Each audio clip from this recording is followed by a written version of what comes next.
우리는 사회생활을 하면서 도와주기도 하고 또 도움을 받기도 합니다. 사실 뭐 보답 같은 걸 기대하고 서로 돕는 것은 아니지만 그래도 뭐 감사 인사 정도는 조금 뭐 기대하기도 합니다. 평범한 우리는 뭐 그런다 치더라도 예수님은 그런 인사치레 같은 것에는 연연하시지 않을 것 같습니다. 근데 오늘 본문에서는 문둥병 치료를 받은 사람들이 다 와서 감사하지 않았다고 조금 혹시 서운해 하시는 거 아닌가 하는 느낌이 듭니다. 그래서 오늘 이 시간은 궁금증을 자아내는 이 말씀에 담긴 의미를 좀 더 깊이 이해해서 예수님의 그 진심을 알아가는 그런 귀한 시간 되시기를 주님의 이름으로 축복합니다. 오늘 본문 서두에서 나병 환자 10명이 등장하는데요. 지역적으로는 사마리아와 또 갈릴리 사이로 지나가실 때라고 언급된 배경과 나병 환자들의 구성이 이해가 갑니다. 우리가 잘 아는 바와 같이 유대인들은 사마리아 사람들을 무시하고 상종하려고조차 하지 않습니다. 하지만 이 두 지역이 인접한 지방이다 보니 나병 환자들끼리는 서로 의지해서 함께 생활했을 것입니다. 그래서 오늘 본문을 보면 이들은 한 명의 사마리아인과 9명의 유대인으로 구성된 나병 환자 무리로 등장하게 됩니다. 구약 성경을 보면 나병 환자는 전염성으로 인해서 정상인과 함께 살아갈 수 없었습니다. 특히 율법에서 엄격히 구별해서 정상인에게 접근조차 하지 못하도록 규정을 하고 있습니다. 그래서 나병 환자들은 손발과 온몸이 썩어 문드러져가는 그런 육체적인 고통을 겪을 뿐만이 아니라 사회적으로도 퇴출돼서 인간으로서의 기본적인 조건도 갖추지 못하고 숨어서 살아야 했습니다.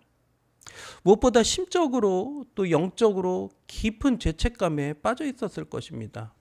왜냐하면 구약 성경에서는 하나님의 징벌로서 나병에 걸리는 경우가 종종 등장하기 때문입니다. 예를 들면 미리암이 모세를 비난한 결과로 하나님으로부터 나병이 걸리게 됩니다. 제가 민수기 12장 10절 읽겠습니다. 구름이 장막 위에서 떠나갔고 미리암은 나병에 걸려 눈과 같더라. 아론이 이 미리암을 본즉 나병에 걸렸는지라. 또 우시야 왕은 하나님께서 정하신 제사장의 역할을 무시하고 자신이 직접 성전에서 분향하러 갔다가 나병에 걸립니다. 이 역시 제가 역대하 26장 19에서 21절 한번 읽어보겠습니다. 우시야가 손으로 향로를 잡고 분향하려 하다가 화를 내니 그가 제사장에게 화를 낼 때 여호와의 전 안 향단 곁 제사장들 앞에서 그의 이마에 나병이 생긴지라. 대제사장 아사랴와 모든 제사장이 왕의 이마에 나병이 생겼음을 보고 성전에서 급히 쫓아내고 여호와께서 치심으로 왕도 속히 나가니라. 우시야 왕이 죽는 날까지 나병 환자가 되었고 나병 환자가 되매 여호와의 전에서 끊어져 별궁에 살았으므로 그의 아들 요담이 왕궁을 관리하며 백성을 다스렸더라. 이번에는 또 다른 예를 보도록 하겠습니다. 엘리사의 종 게하시, 이 게하시는 나만의 나병을 속임수와 탐욕의 대가로 받게 됩니다. 제가 열왕기하 5장 27절 읽겠습니다.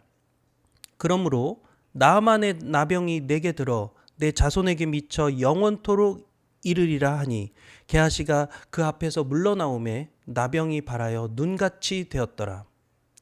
이처럼 성경에서 나병은 하나님의 징계나 벌을 상징하는 경우가 있으며 또 불순종이나 교만, 탐욕, 거짓과 같은 특정한 죄와 연결될 때가 많이 있습니다. 이와 같은 사회적 배경에서 다른 병도 아니고 나병이 걸렸으니 자기가 무슨 잘못을 저질렀는지 그건 확실히 모르겠지만 아무튼 영적으로 하나님께 천벌을 받은 죄인이라는 그 자책감이 엄청 심했을 것입니다. 생명이 붙어 있었지만 죽은 자보다 못한 불명예를 안고 육체적 고통 속에서 숨어 다니는 그들은 인생 최하 밑바닥에서 하루하루를 비참하게 살아갔습니다. 그러던 와중에 예수님이 그들의 지역을 지나치신다는 것을 알게 됐습니다. 비록 사회에서 격리돼서 살았지만 예수님에 대한 소식은 익히 들어 알았기 때문에 그분만큼은 자신들의 문득병조차도 고쳐주실 수 있으신 분이시라는 것을 확신했습니다. 그리고 예수님이 저 멀리서 다가오시자 소리 높여 외쳤습니다. 예수 선생님이여, 우리를 불쌍히 여기소서. 저는 이 부르짖음을 보니 참 마음이 찡하고 안타깝게 느껴졌습니다.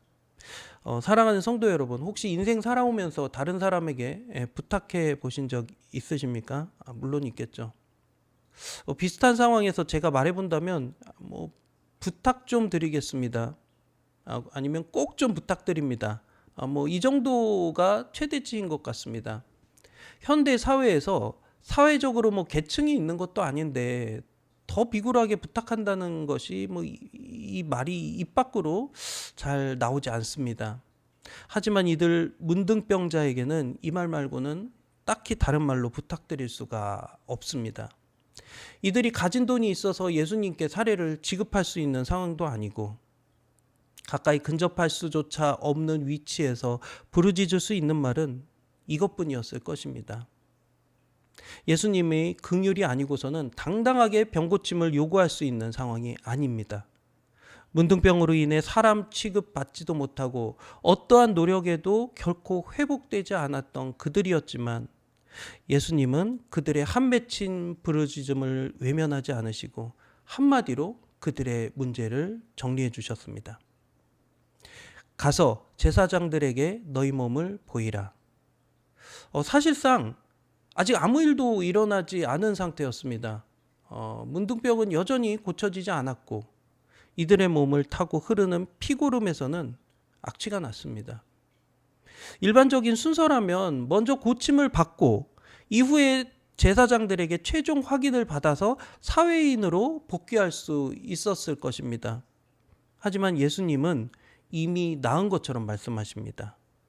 그리고 그 말씀에 순종해서 제사장에게 가던 10명의 문둥병자들은 곧 자신의 몸이 완전히 나아서 깨끗하게 변한 것을 알게 되었습니다. 사랑하는 성도 여러분, 예수님이 약속하신 것은, 예수님이 명령하신 것은, 또 예수님이 선포하신 것은 이미 이루어진 것과 같습니다. 단지 결과가 나타나는데 시차가 있을 뿐입니다. 하나님이 나에게 주신 비전이 있다면 그 일은 반드시 이루어질 것입니다. 그것은 꿈을 잉태하는 것과 같습니다. 예를 들면 자녀를 잉태한 엄마 아빠는 아직 아이가 세상에 태어나지는 않았지만 마치 있는 것처럼 받아들입니다. 그래서 출산을 앞둔 부모라면 누구나 아이 방을 꾸미고 아이가 먹을 분유와 기저귀와 옷도 미리 준비합니다. 이처럼 하나님의 계획은 아직 보이지 않을 뿐 결국은 성취될 것입니다. 그러므로 나는 하나님께 무엇을 구할 것인지, 하나님이 나를 통해 준비하신 계획은 무엇인지 끊임없이 기도하고 묵상하면서 조금씩 성취해 나가야 합니다. 세상이 저주하면서 내쫓은 나병 환자라도 예수님은 거절하거나 내치지 않으시고 언제나 따뜻하게 대해주시면서 그들의 치명적인 질병을 고쳐주십니다. 그러니 예수님께 다가가지 못할 사람은 없습니다. 오늘 본문에서 10명의 나병 환자들이 예수님께 부르짖은 것처럼 담력을 얻어서 기도하고 또 겸손하게 간구한다면 하나님께서 따뜻함으로 응답해 주실 것입니다. 이제 다시 본문으로 돌아와서 이어지는 말씀을 보면 조금 해석하기 어렵다는 것을 느끼실 것입니다. 제사장에게 가던 10명의 문둥병자가 나음을 입자 그중 하나인 사마리아 사람이 하나님께 영광을 돌리고 예수님께 돌아와서 감사를 표하자 예수님의 반응이 조금 의외입니다. 그 사마리아 사람에게 칭찬하시는 것까지는 이해할 수 있는데 굳이 왜 나머지 9은 오지 않았느냐고 말씀하시는 장면이 저는 사실 처음엔 잘 이해가 되지 않았습니다. 예수님께서 10명의 문둥병자들에게 가서 제사장들에게 너희 몸을 보이라 이렇게 말씀하셔서 이들이 순종함으로 갔더니 나음을 입었습니다.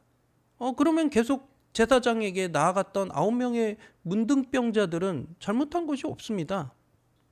물론 모두가 그 사마리아 사람처럼 다시 예수님께 돌아와서 감사하면 뭐 더 아름다운 장면이 됐겠지만, 그 고맙다는 인사하러 다시 돌아오지 않았다고 언짢아 하시거나 꾸짖는 것이라면 예수님 원래 이런 성격이셨나? 그렇게 생각해 보게 됩니다.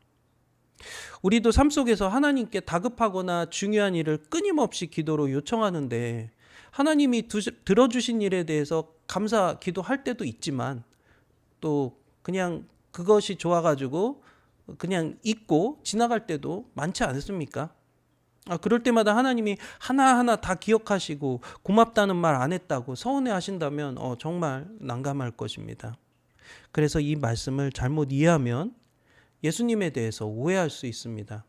예수님은 자신에게 고맙다는 인사 안 했다고 서운해 하신 걸까요? 그렇지 않습니다. 우리의 예수님은 그런 분 아니시죠.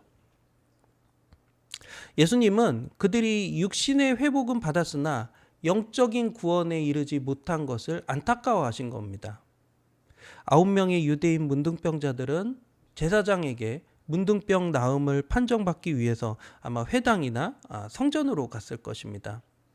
하지만 사실 이 사마리아 사람은 예수님께서 18절에서 표현하신 것처럼 유대인으로부터 이방인 취급을 받았던 사람입니다. 사마리아 사람이니까요. 이 이방인이라는 단어는 유대인 외에는 성전에 들어갈 수 없다고 표시할 때마다 사용하는 단어입니다. 그래서 병이 다 나았어도 이 사마리아 사람은 제사장에게 갈 수가 없습니다. 그리고 무엇보다 자신의 문둥병을 완전히 고쳐주신 분이 하나님이시라고 확신했습니다. 그래서 회복되자마자 큰 소리로 하나님께 영광을 돌린 것입니다. 그리고 이 사람은 이윽고 예수님이 바로 그 하나님이라는 사실을 깨닫게 됩니다. 지금 제사장에게 가는 것이 중요한 것이 아니라 자신을 고쳐주신 하나님께 바로 달려가는 것이 더 우선이라는 것을 알았습니다. 그리고 그는 참 하나님이신 예수님의 발 앞에 엎드려서 감사를 표한 것이죠. 예수님은 고맙다는 감사 인사를 들어서 좋아한 것이 아닙니다. 예수님이 참 하나님이라는 사실을 믿은 그의 믿음을 기뻐하신 것입니다. 왜냐하면 이 믿음이 구원에 이르는 열쇠이기 때문입니다. 제가 19절 읽겠습니다. 그에게 이르시되 일어나 가라 내 믿음이 너를 구원하였느니라 하시더라. 그러므로 오늘 본문에 나온 10명의 문둥병자에 대해서 정리하자면 10명이 고침을 받았고 그 중에 1명이 구원을 받은 것입니다. 예수님은 나머지 9명이 병고침만 받고 예수님을 하나님으로 믿지 않음으로 인해서 구원에 이르지 못할 것을 몹시 안타까워하셨던 것입니다. 병고침을 받는 것과 구원을 받는 것은 별개의 문제입니다. 복음서에는 예수님이나 제자들로 인해서 병고침을 받거나 귀신으로부터 노임을 받는 사람들이 많이 등장합니다. 죽었다가 살아나기도 합니다. 그리고 사도행전으로 확정해봐도 이러한 이적의 역사는 사도들을 통해서 종종 일어납니다. 하지만 병고침을 받는다 하더라도, 심지어 죽었다 다시 살림을 받는다 할지라도 세월이 흐르면 언젠가는 결국 죽습니다. 늙어서라도 죽죠. 이처럼 이적으로 회복된 것이 영원한 구원을 담보하지는 못합니다. 예수님은 이 땅에 오셔서 사람들을 회복시키시고 고쳐주셨습니다. 이것이 아버지의 마음이고 또 예수님의 성품이기 때문입니다. 동일하게 하나님은 지금도 우리의 삶 속에서 직접적으로 역사하시면서 우리의 다급하고 꼭 필요한 기도를 들어주십니다. 지금 이 영상을 보고 계시는 성도님들도 삶 속에서 하나님에 대한 신앙 고백들이 다 있으실 것입니다. 하지만 이것이 우리의 유일한 목적이 되어서는 안 됩니다. 이 일들을 이루신 하나님을 만나고 진실된 믿음으로 영원한 구원에 이르는 것이 그 하나님의 최종 목표입니다. 그래서 어찌 보면 예수님을 믿는 신앙은 양면적입니다. 예수님을 믿는 자녀로서 우리는 누리는 것이 참 많습니다. 위험이나 문제로부터 언제나 안전하게 보호해 주시고 또 질병을 회복시켜 주시기도 합니다. 그래서 세상이 줄 수 없는 평안을 누리게 해주십니다. 하지만 동시에 예수님이 참 하나님이시자 우리의 구원자이심을 깨닫고 영원한 생명을 주신 것에 감사해서 아낌없이 우리의 삶을 헌신하기도 합니다. 내 시간과 물질을 쪼개서 말씀을 묵상하고 예배를 드리고 교회와 사회를 위해서 봉사합니다. 하나님이 기뻐하시는 일을 찾아 자원하면서 살아갑니다. 이것이 우리에게는 짐이 되는 것이 아니라 소망과 즐거움이 되는 것이죠. 오늘 본문 말씀의 결론이 되는 마지막 구절인 19절을 제가 읽어보겠습니다. 그에게 이르시되 일어나 가라 내 믿음이 너를 구원하였느니라 하시더라. 우리의 믿음이 우리를 구원합니다. 예수님이 구원자가 되어 주시지만 우리가 믿지 않으면 구원을 받을 수가 없습니다. 내 삶 속에서 끊임없이 부어주시는 하나님의 은혜, 긴급하게 들어주시는 하나님의 기도 응답, 숨쉬듯 당연하게 받아들이고 있는 내 건강과 가족들, 이 모두가 하나님이 주신 것임을 깨닫습니다. 그것을 느끼지 못한다면 하나님께 감사하지도 않습니다. 하나님이 살아계심도 모르겠고 내 믿음이 없어서 구원에 이르지도 못할 것입니다. 중요한 것은 하나님의 은혜를 깨닫고 감사하는 것, 그것입니다.